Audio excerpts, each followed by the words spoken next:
It is a privilege that we can continue our study in the book of Galatians, and we are reading from chapter 5, from verse 1 to 15. Stand fast, therefore, in the liberty wherewith Christ has made us free, and be not entangled again with the yoke of bondage. Behold, I, Paul, say unto you, that if ye be circumcised, Christ shall profit you nothing. For I testify again to every man that is circumcised that he is a debtor to do the whole law. Christ is become of no effect unto you. Whosoever of you are justified by the law, ye are fallen from grace. For we through the Spirit wait for the hope of righteousness by faith. For in Jesus Christ neither circumcision availeth anything, nor circumcision, but faith which worketh by love. Faith which worketh by love. Ye did run well. Who did hinder you that ye should not obey the truth? This persuasion cometh not of him that calleth you. A little leaven leaveneth the whole lump. I have confidence in you, through the Lord, that ye will be none otherwise minded. But he that troubleth you shall bear his judgment, whosoever he be. And I, brethren, if I yet preach circumcision, why do I yet suffer persecution? Then is the offense of the cross ceased. I would that they were even cut off, which troubleth you. For, brethren, ye have been called unto liberty.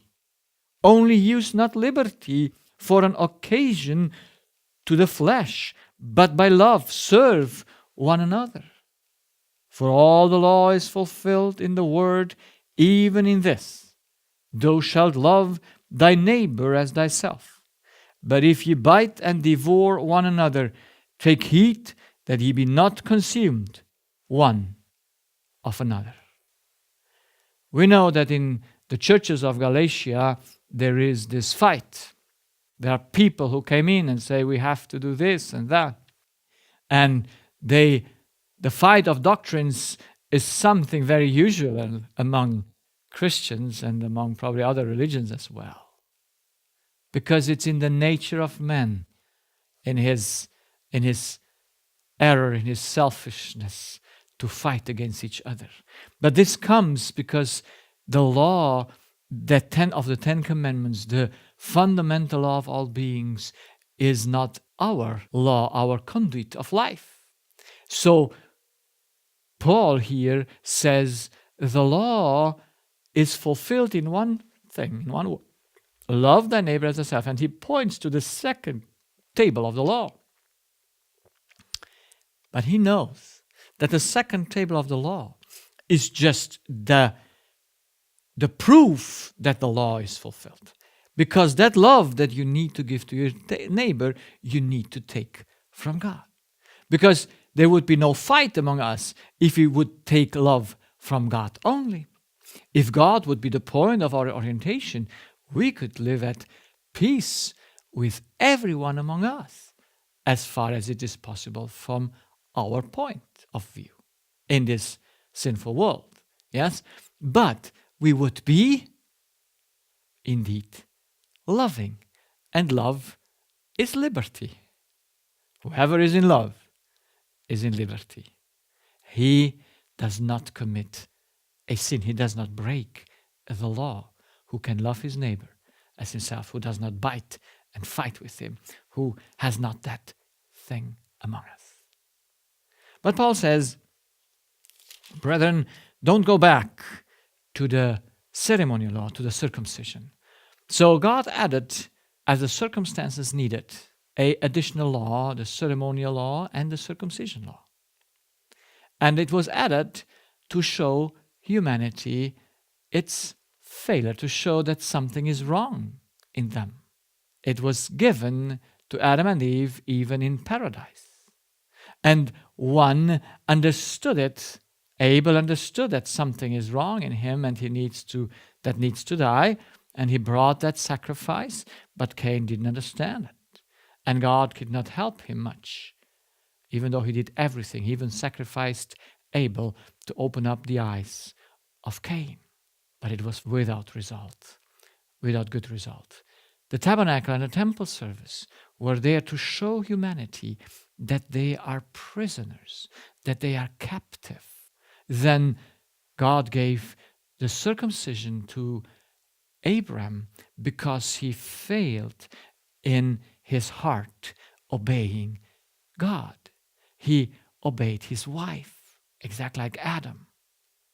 And he went into helping God, which was by the deception of his heart.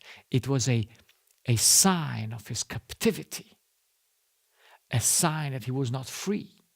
And so God gave him that sign and says, look, you need to be made free. But the freedom is not in the circumcision. The freedom is in the heart. So this ceremonial law is a secondary law, like the other laws of nature are secondary to the fundamental, and it's only given because of circumstances. It's dependent on circumstances. It is given for humanity as a sign of the bondage. That's why it says you don't go back to the same yoke of a bondage. If you're free, why should you still fulfill the signs of the bondage? And it's a sign of a hope for a Redeemer. So this secondary law loses its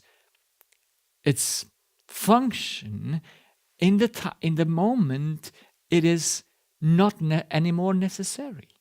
And we know that the ceremonial law and everything we saw in the past is just a mirror or a shadow of the reality that would have taken place.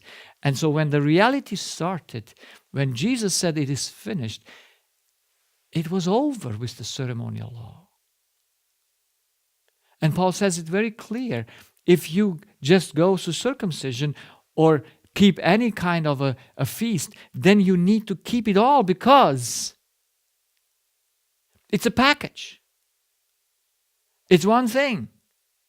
The same thing is with the law of liberty, how James calls it and says, if you break one. So people say, oh yeah, it's still available that we need to keep to not commit adultery and not to kill. But the Sabbath was taken away because, and then so they cut out something out of those 10 commandments, and everyone who cuts out of anything of the 10 commandments cuts out the whole law, because the whole law is one.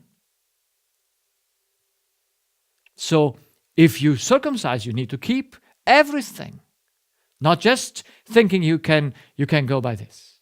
And he makes clear how unreasonable that is. So, captivity and liberty. Let's look to the two things and to the definitions regarding the Spirit so that we can understand what is the freedom in Christ, what is the captivity, what is liberty. Because there's a lot of confusion here, I think, and the confusion comes because we don't understand the way God created humanity. So, in the Spirit, there are only two things that are to be discerned, the truth and the lie. And so Paul uses a lot of synonyms for the effects of truth. He says, he is in the truth, is in the law. He who is in the lie is under the law. He is free from the yoke of bondage who is in the truth. He does not need to even do any rite that shows that bondage because he's free of the bondage. Who is in the lie is entangled with the yoke of bondage. He who is in the truth, is in faith, in trusting God, because God is the truth. He can trust God. Unbelief, no trusting God is clear that you don't trust God, you don't trust the truth, you trust the lie. Everyone who trusts God trusts the truth. So, the love of God is the motivation of everyone who is in the truth, because trusting in God, taking his love from him, your motivation is God's love. By trusting not God, you have pride and selfishness as motivation because you trust yourself. You think you can do it from your own.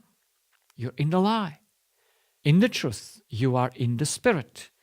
You're newborn from above. But if you're in the lie, you're in the flesh, born of this earth. So the whole battle is between the truth and the lie. So let's look to how that relates to liberty. But before, we have to look to humanity. And we know humanity is composed of two things. God created him out of dust and out of the breath of life. Out of the dust became a very complex body, and out of the breath of life became a very, very complex spirit.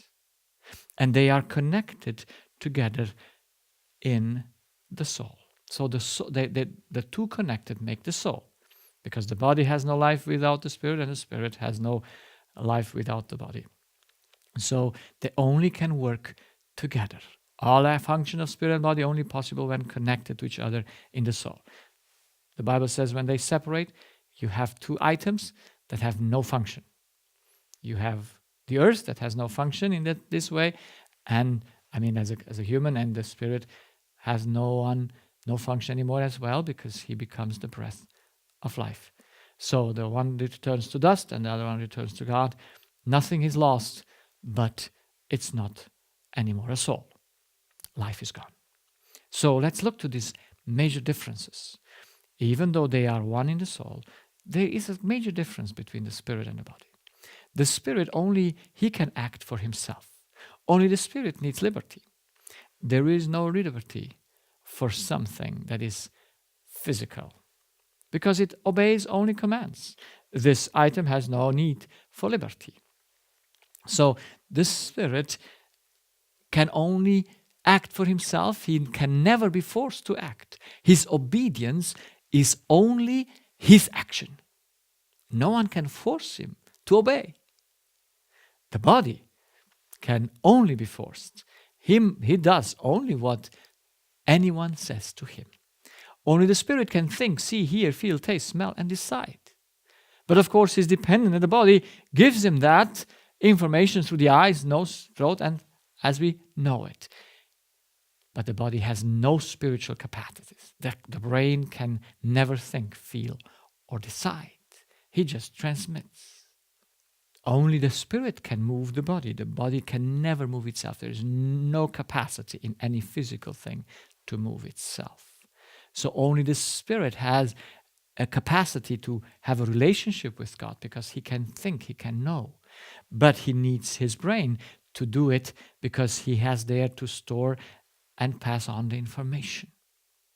So it's a whole thing with two items that work together, but the items that we see are very different.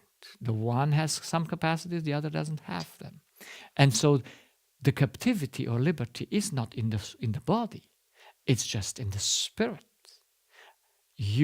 A body is always captive, but a spirit never. So, as a captive of someone else. So let's look to the next thing that is very important to understand. We sometimes confuse the terms of liberty and dependency. And we think it's one and the same thing. Now, let's make it very clear. When God created humanity, that he should be a soul, composed of body and spirit, he made very clear that both are dependent. And we have here in the spirit, and he has many needs. I never numbered all of them. The body has less needs. They can be numbered on one hand. The spirit is needed to fulfill his needs, and the way he fulfills his needs, he is unlimited. That is, that not that the spirit is unlimited, but he can learn for all eternity. And that means he's unlimited to learn things. To fulfill his need is no limit. He can learn and learn and learn, and never too much. While the body can eat and eat, and he must stop because he's not able to go that way. So the fulfilling of the body needs are limited. The spirit is dependent on a source. And this source can only be God. Only God has that what he needs to be fulfilled. Only God is the truth for him to be fulfilled with it. The source of the body is nature. God made it clear. So you have the things to eat and to drink. That's the dependency of the body. He was created for a purpose. The body was created for a purpose. The fulfilling of his purpose gives him the greatest satisfaction. And the body, of course, responds to that satisfaction with very nice emotions. And the body is just the medium through which the Spirit fulfills his purpose. So let's make clear. Spirit and body are dependent items. Their dependency is never a question. They are always dependent. And for the purpose they were created, they cannot be not doing that, because only when they are created for that purpose and when they fulfill it, they are fulfilled. So then how then can we understand liberty, freedom, and bondage? We have seen before that if a spirit can only act of his own, and nobody can decide instead of him, and he can never be forced to act to obedience, then my question is, how can he be captured? How can he be captive? How is that possible? Because we find in Romans 7 a man who is captive. He says here, from verse 22, "For I delight in the law of God after the inward man, but I see another law in my members, warring against the law of my mind and bringing me into captivity to the law of sin, which is in my members. O wretched man that I am, who shall deliver me from the body of this death?" How can a spirit ever be made captive? How can he lose his freedom? If only he can act himself. Only when nobody can decide instead of him. And he can never be forced to act. God, when he created the spirit, he created him in an impossibility of being forced to obedience. So then, captivity is not possible. Well, only if we look from a not reasonable, only if you look from one different point. But if you look a little bit closer, we will see that there is only one possibility, that the spirit can be in bondage. And this one possibility is he can only capture himself. If by creation the only acts are so made that the spirit cannot be captured, he cannot be forced to act, then the only possibility to be in bondage is to be in bondage to yourself.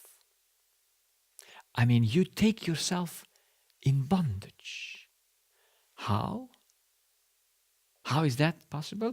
Very simple. By him believing a lie. So God made the spirit can only believe the truth.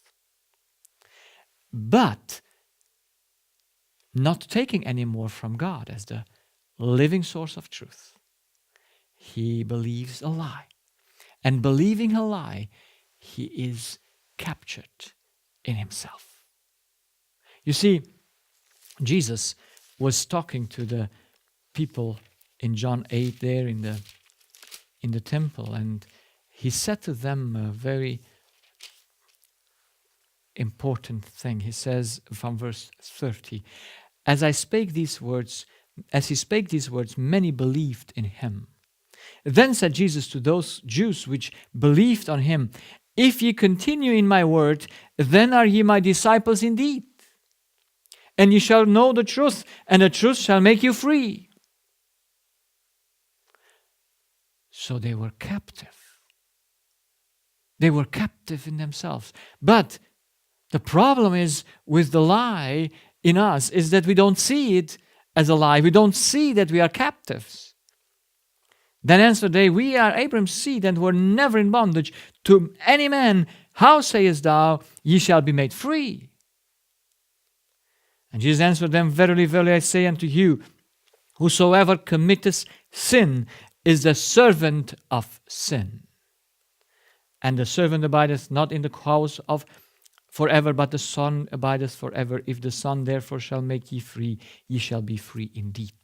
That's why Jesus says, I am the truth. Because only when we are in the truth, we are free. I'm very glad for the situation that disease shows what is reality. Disease shows that man in his spirit is captive. Solomon says, a broken spirit dries up the bone. But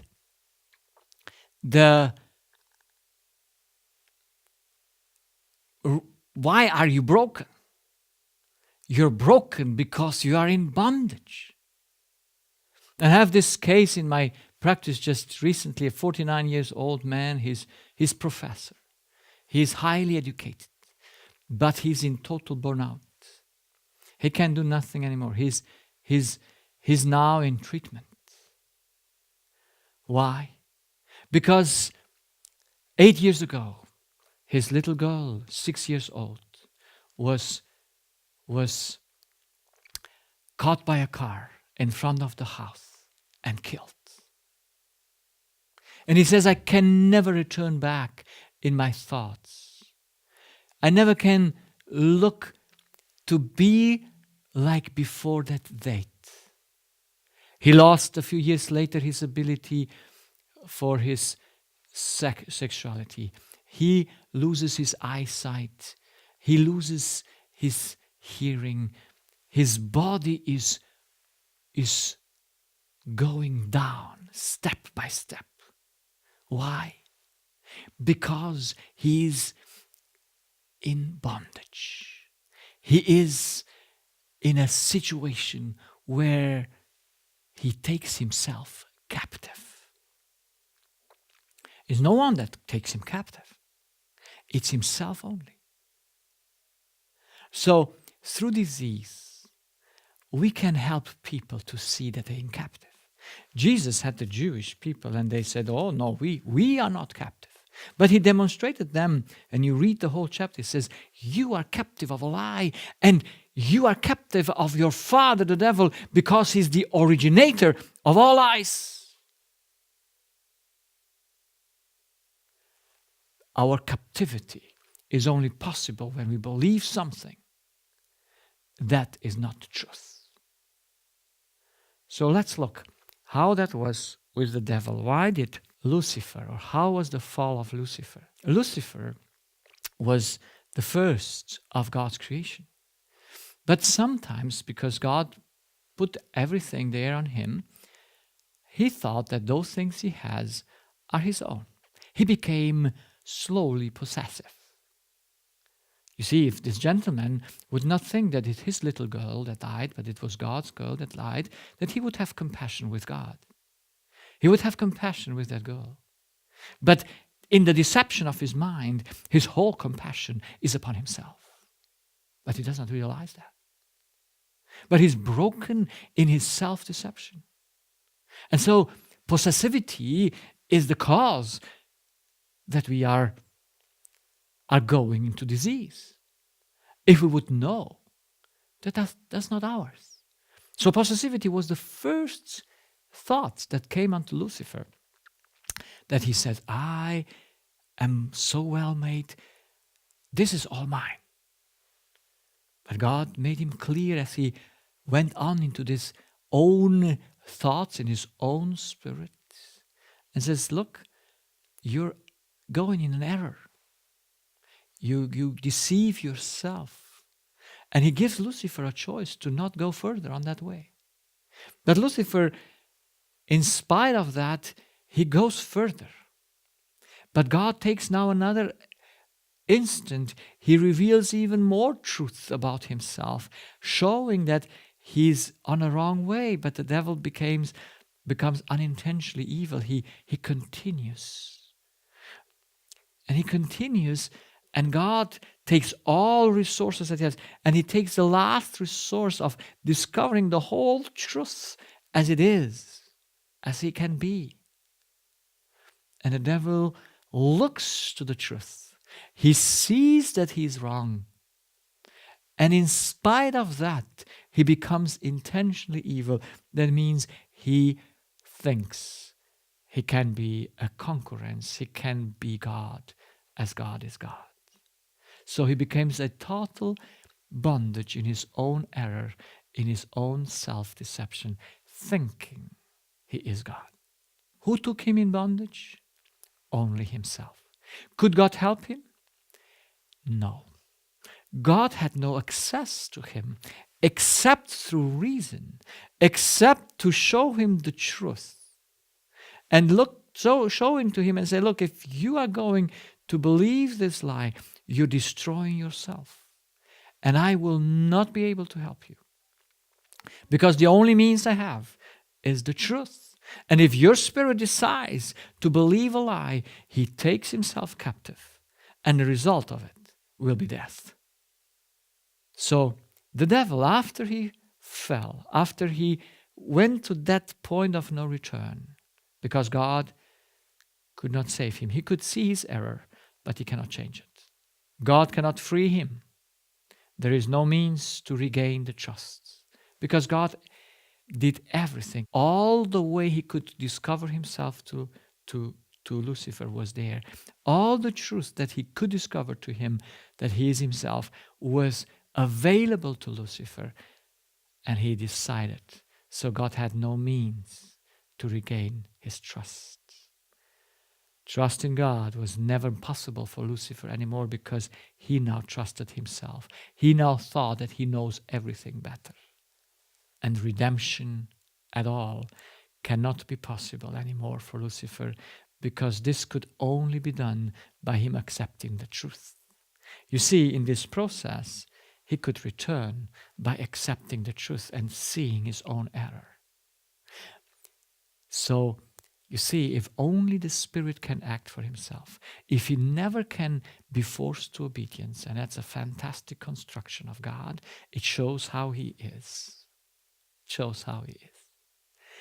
And he made us in his image. And he made everything in his image. So the Spirit is especially is in his image, because he is a Spirit. And so he made us that only we can act for ourselves. And so when we take ourselves in bondage, when we are in bondage, the only way to free us is only through our action as well.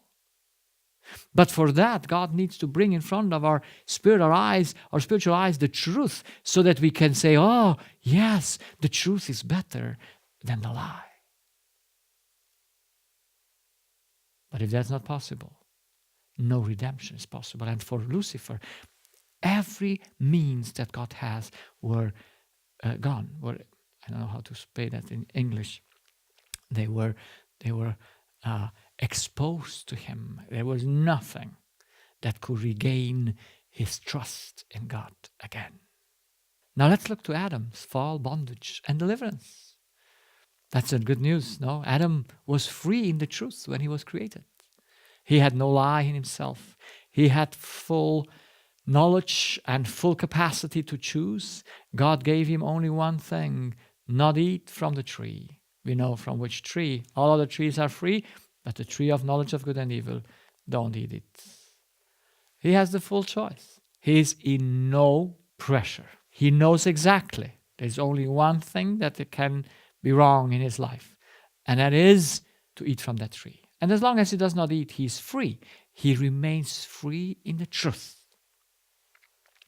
Now, he goes into temptation and he falls. Adam and Eve didn't fall into evil because they had an intention to do wrong. There was nothing like that in them. That's why their breaking of the law could be only an unintentionally evil.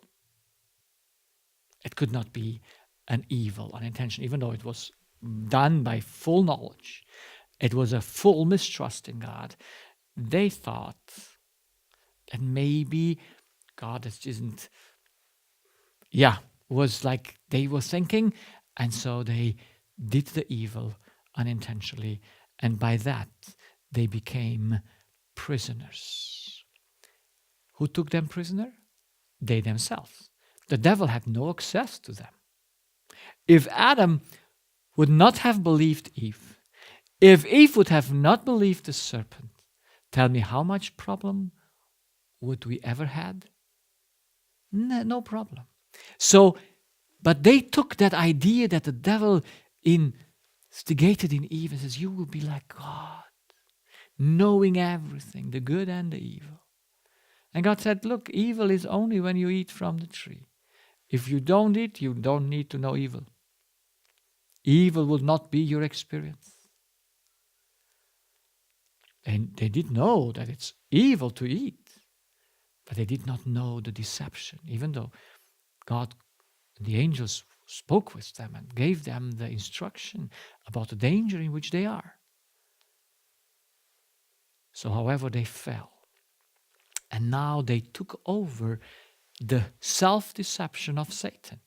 That's why they became Satan's slaves, because they took his information. They trusted his word, not God's word. But the process was they took himself captive, because no one could take them captive. There was no force there. There could never be a force to captivity. But now he's captive. And can he save himself? No. He cannot save himself, but he can be saved because God did not use all his resources to convince him of his error.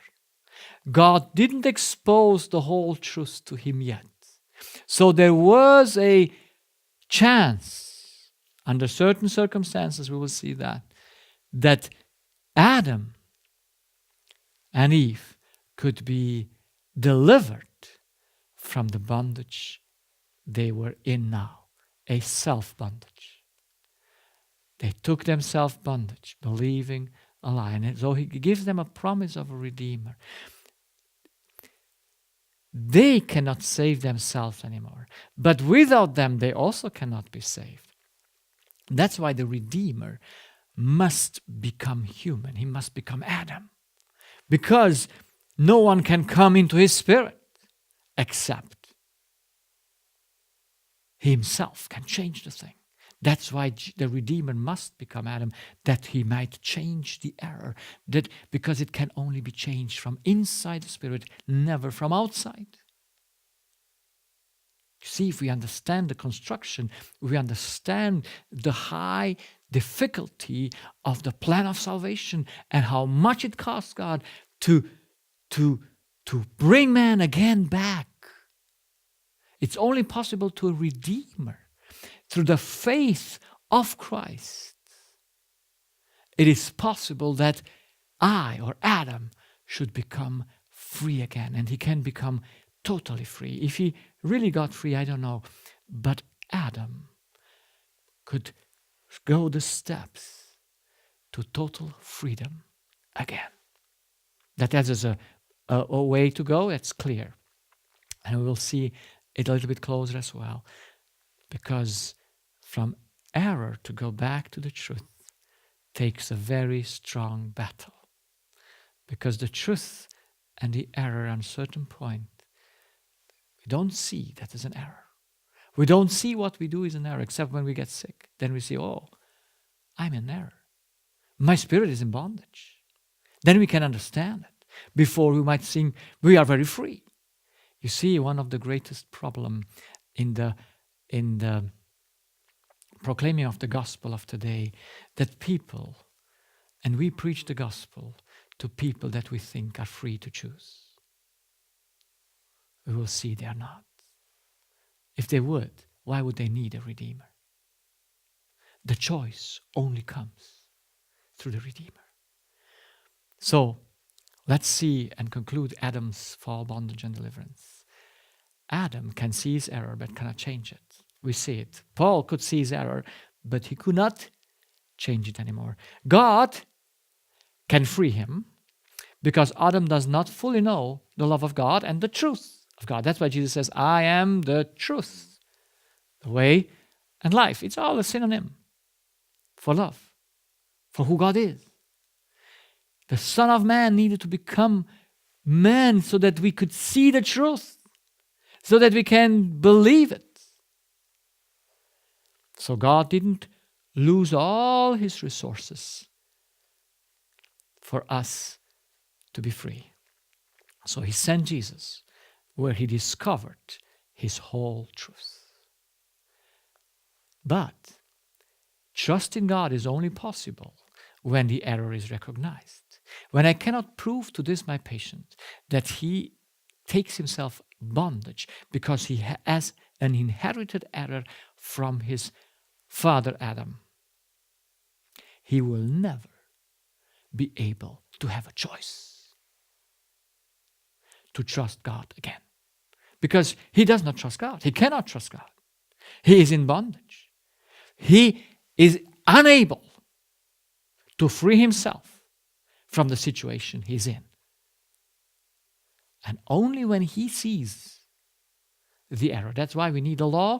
That's why we need the ceremonial law. That's why we need disease to open up the eyes of people that they are in bondage. They have no free choice.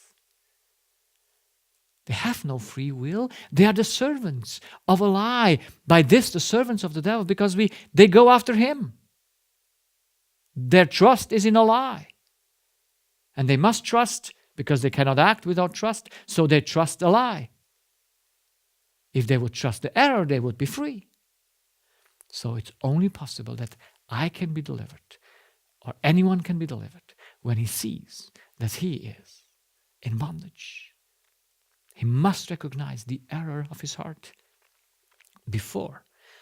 This is why Romans 7 comes before Romans 8. Paul had to first see that he is a prisoner of his own self, of the law of sin that is in him, not outside of him. And it's not in his body, it's in his mind. But as his body uses the mind, he says, I want to do, because it's about doing. I said, I want to do after the inner man the right. But look what I do. And he shows to his body, because his body does the wrong. Because his spirit is in captivity. Because his spirit trusts a lie. Without understanding that you're a captive. Yes, not by choice, without a choice. You're born like this. Because you inherited, not from Satan, but from Adam. But Adam inherited from Satan, so we inherited. Ultimately, the lie comes from Satan. And everyone who believes a lie, everyone who handles after the lie is Satan's prisoner. Like on the opposite, everyone who is in the truth is God's child. Because only God is the truth. Only from God you can orient yourself according to the truth. So redemption, and this is the fourth point, is very important, is only possible for Adam when he himself replaces the error with the truth. You see, the problem of falling into sin is that you don't see the error anymore. So truth makes you, the lie makes you blind. But if God cannot, by reason, show you that you're in error, you would say, why should I replace anything in me? But since God has no access to Adam's spirit needs to take the truth and replace it instead of the error. And put the truth instead of the error. And the moment he puts the truth instead of the error, he's free. If you would obey my words, how beautiful. If you would do my words. John 8:31. Then said Jesus to those Jews which believed on him, if ye continue in my word, then are ye my disciples indeed. So that's a continuation, a walk. And ye shall know the truth. And who has to replace the truth in the heart so that I shall not go after the lie anymore. I have to do it. And the truth shall make you free. Jesus is the truth, but he can never enter my heart. In Laodicea, he knocks at the door outside because only I can take it in. But I will never accept Jesus as the truth if I don't first see the error that I am not God, if I don't see the error in myself. So let's look to the Redeemer. Why we needed a Redeemer. You see, God created man, and man fell. And now the pre-existent Christ, or the Son of God, needed to become the Son of Man and also the Son of God as a human.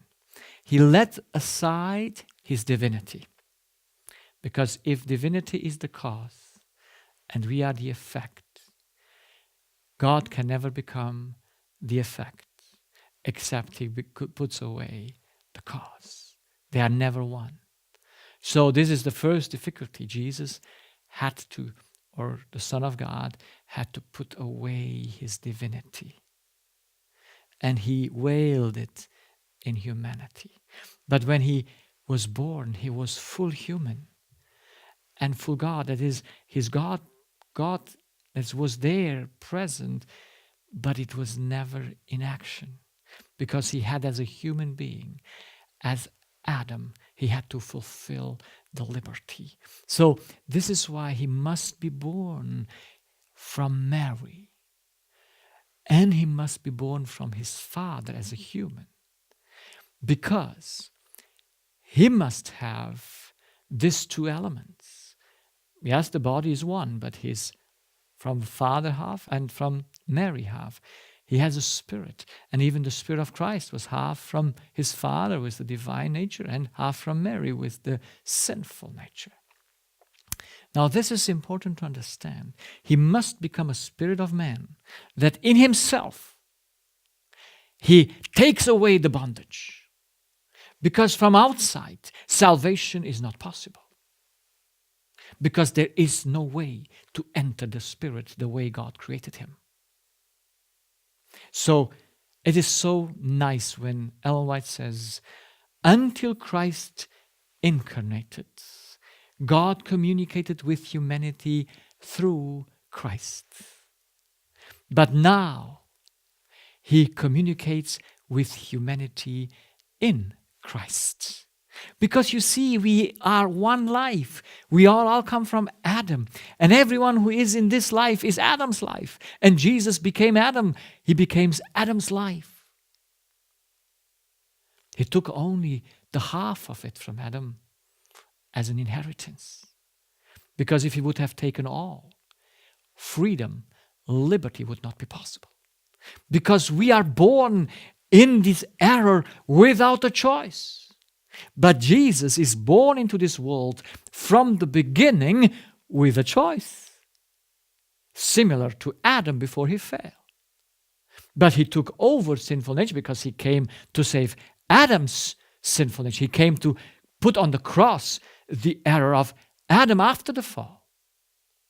But since he had these two components, being just half from Adam and half from God, he could be a human, a full human, putting aside his divinity. We don't talk about that. We don't talk only of his human nature. And his human nature had two components. And so in his human nature, Christ had the divine nature from his Father. So he could, from the beginning, to say from his inception in the mother's womb, choose. And so he remained faithful to his Father, never became a captive of himself, even though he bore in himself the error. So Jesus overcame in his whole life the error by never using it. He isolated his sinful nature from birth until the death of the cross, never used it. Exactly like the one who had to kill the animal took all the fat out to to burn it separately on the altar. So he isolated the sinful nature. And he only worked by the nature that he got from God, the truth. So his trust was only in his Father. He used from birth the trust in his Father because he trusted the truth. That's why Jesus was the only man that was born on earth who was free from birth, after the fall of Adam, who was born on earth, who came from a seed of the woman, and still was free from the beginning to the end of his life. Only thus he could deliver us. If we would have sinned, he could have taken himself in bondage. Then nothing, no salvation could ever be made possible again. So let us understand this very important truth. The spirit can only be changed from inside. That's why Jesus needed to become the spirit of Adam and Adam's life. And so he saved us in himself. He destroyed sinful nature in himself. His battle was not with the devil outside of him, just inside of him. The devil attacked him. But as long as he remained in the truth, how much could he be forced to do a lie? Never. He never obeyed a lie. So Jesus remained free. So through him, because he conquered that, we can become free as well. So let's look to us. Let's look to the greatest achievement of the plan of salvation. And we are living in the end time, so we talk about the end time. We talk about me, and I want to be one of the 144,000. If I'm going to be, I don't know, but I put me or the 144,000 there because I have the same goal. I was born like any one of us, bound in my error of self-deception, which I inherited from Adam. You are born as well. We are doing the evil unintentionally. A child, when it does the evil, doesn't do it because it wants to. It has no choice. When children are getting angry, they have no choice. Even though parents think they have one. Oh, how different would be education if parents would not think that children have a choice. Then they would know how to help them to see the error so that they can become with a choice. So I have no choice from my birth. The only choice comes when the light of the gospel comes to me. When the truth reveals to me the error of my heart. If the truth never reveals the error of my heart, then I never have a choice. That's why God sent his Son to the earth. He did all means. And at the end of time, when people are going to look to the life, those who are lost, they will see that God gave them the whole light. He used all his means that he could to open up their eyes. He only then stops when there is no means to open up the eyes anymore. Because then all his truth is used. He has no means anymore. So only the light of the gospel gives humanity a choice. So you must understand that your child doesn't have a choice to obey you from the beginning. It will only have a choice to obey you free when it knows the error in his heart and when it is willing to replace the error with the truth. It's the same component. And in education, parents understanding humanity, understanding the problems we are born with, they would help the children. Not trying to force themselves to obey. Because they obey, so say, forced, because they have needs, but they don't do it by reason. They don't do it by conviction that something is wrong in them, that they have to overcome. It is not taught in our church, in the Christianity, that the error is born to us. It is not taught that we have no choice. We teach the difference. That's why we then force our children. That's why the children get destroyed through our education, because we think they disobey because they have a choice. They disobey because they have the lie in themselves.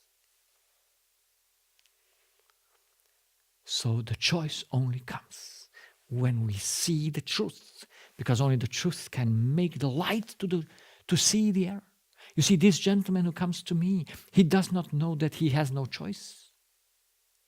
He's sick because he has no choice. And now, to the light of the gospel, through his disease that destroys the body, I show him that there is a choice. There is a Redeemer who made him free, who made humanity free. And if he by faith takes that Redeemer, it says here in John 1:12, but as many as received him, to them gave he power to become the sons of God. We have seen that through Christ we become sons of God. We become adopted. We become the highest being in the universe after God. To everyone who gave the power to become the sons of God, even to them that believe on his name. Only through the trust in the truth. But we only can trust the truth when we see it. And to reason truth is very appealing. It's just that when you see you want to do it, and people try to do it by their own, that's Romans 7. When you try to do the right by your own force, then you must be frustrated. You must write out, oh, wretched man, I know the truth. I want to do it, but I cannot. Because you do it in your own power. You don't do it by faith in Christ or by the faith of Christ. It's just a rational thing, but you must come to get that power. And the truth, when you replace it, it gives you power to become free. So this is a process. This is a battle. Paul says, we have not yet resisted till death, till blood, to sin. Because we don't see the error. We live a very, very relaxed life thinking we have a choice. Oh, the devil laughs about ourselves because he knows we are in his bondage. So God can only reveal us the truth step by step. And we must come to the point where we, for the truth, we will die. That is, we will sweat the same blood that Jesus sweat.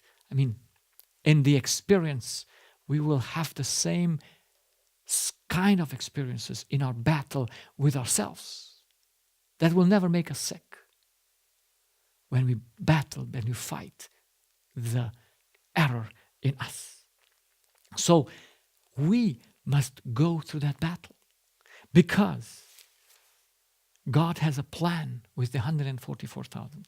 They must be totally free in the truth.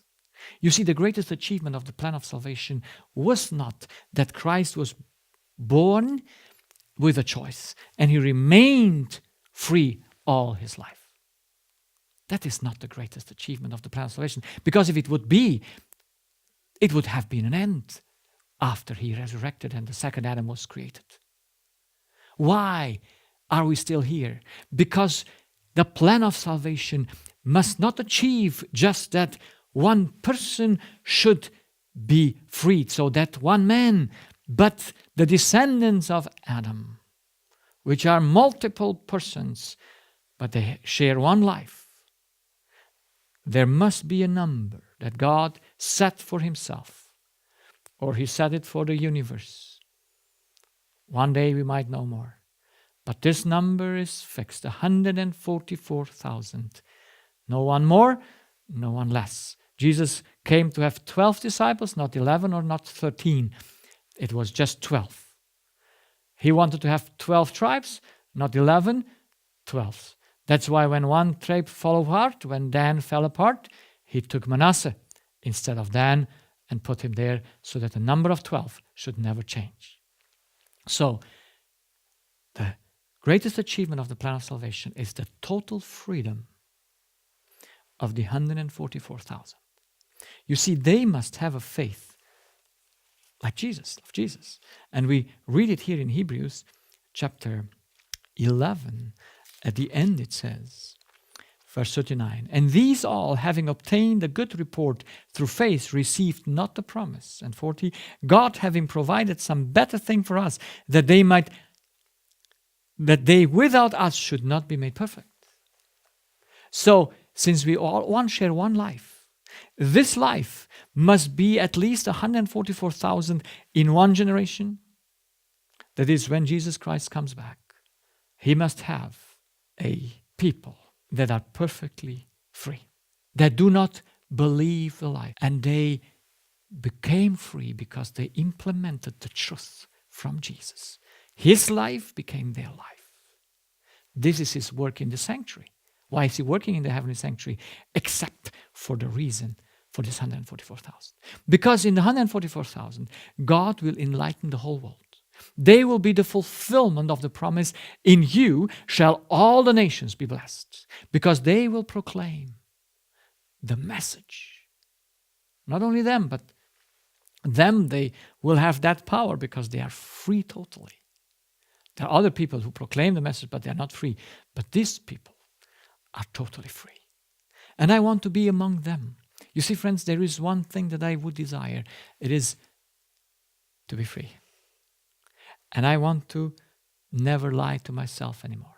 I want never have fear again, because fear is the result of self-deception.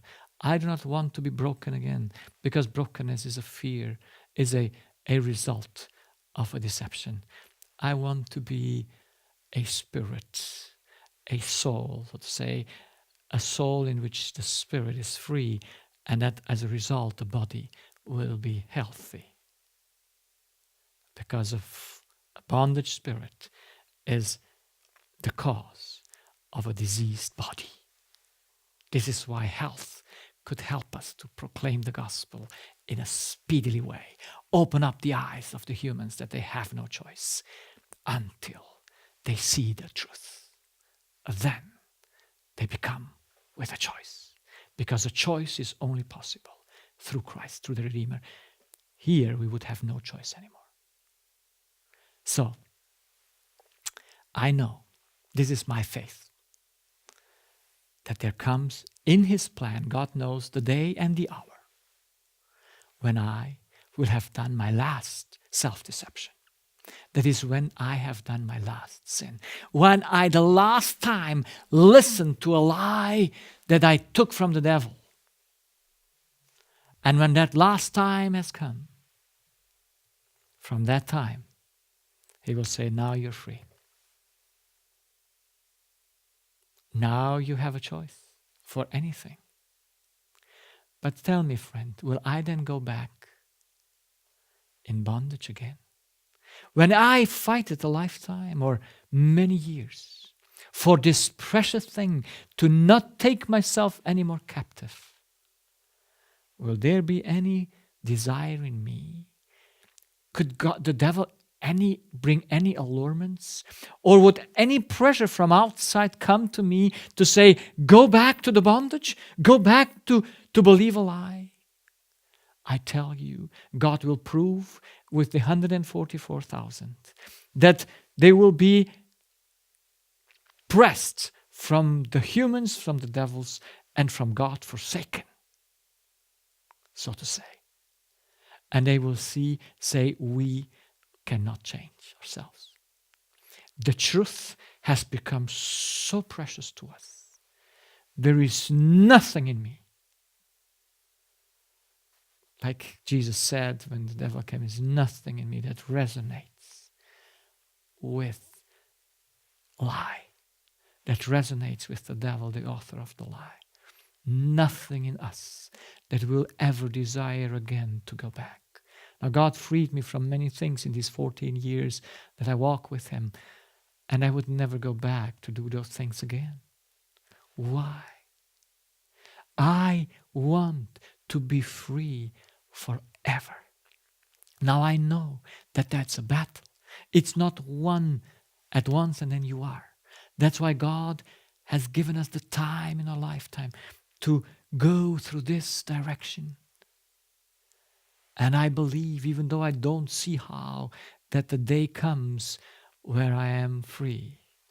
And then God can fulfill his plan of salvation. Only when the aim of restoring fallen mankind is achieved, the plan of salvation can be completed.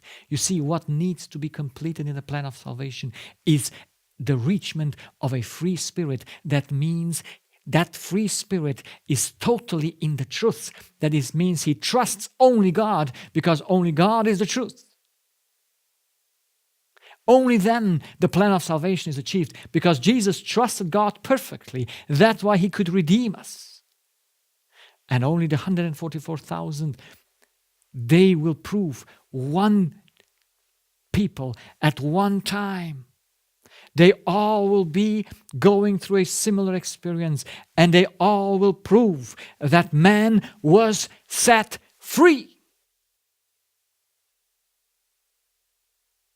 This is the plan of salvation. The trust in God is the proof that you don't trust a lie anymore. If you trust a lie, you don't trust in God. You cannot. Because God is the truth. The trust in God is restored for good. That is restored forever. Never again will mistrust be seen in this universe. The whole universe is free from lies. All live in the freedom of the truth. I want to live in that universe. I want to live in that life.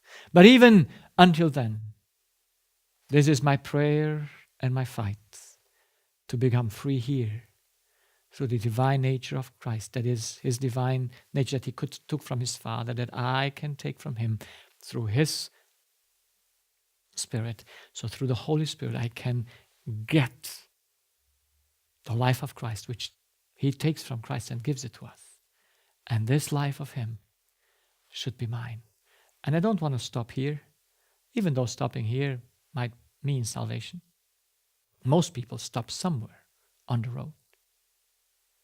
They are free from a certain part, but somehow they cannot get free totally. But to prove that the blood of God, the blood of Christ, is not the blood of God, it's the blood of a man, is shed for nothing. The redemption must be full. And why not strive to become fully free? What other goals should I have on earth as to never lie to myself? What other goal should I have as to trust God perfectly? That his trust might be my trust, his will, my will, and his love, my love, that I exercise toward everyone. So what's your goal? What are you fighting for? I hope you fight for the same goal as me. Amen.